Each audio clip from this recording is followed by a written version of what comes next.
Okay, in this new example, you're going to need an updated version of the shape template jar, which I'll put right here. Override it, yes.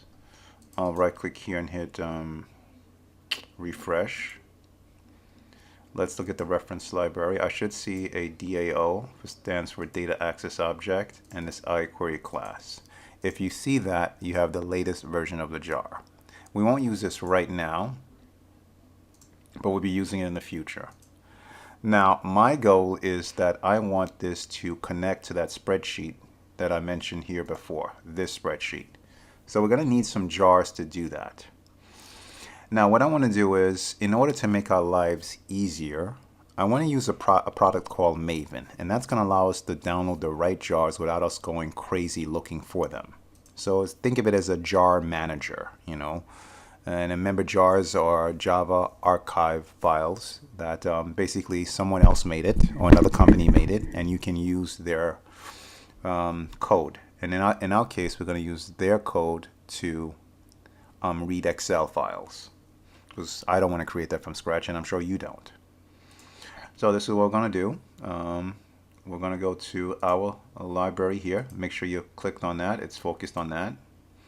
I will say here configure. And you want to configure this to a Maven project. Looks about the same. Everything else should be by default. Leave it the same way. Click on finish. And you should get this source file. Okay, this pom.xml file.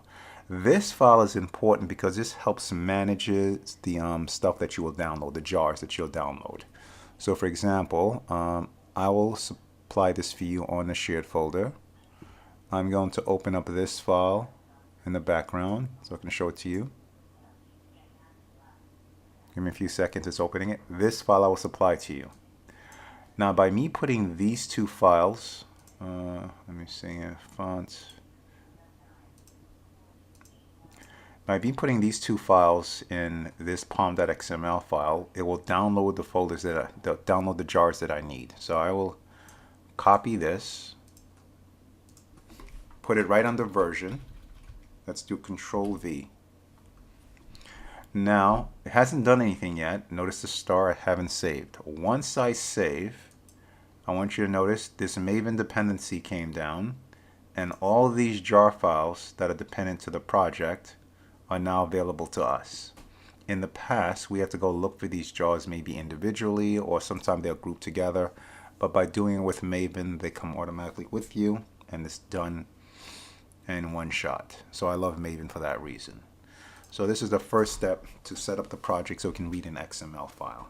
Okay. And I think that's it. I'm going to close this file. And that's it for this video. The next step now is to write code to access the Excel file.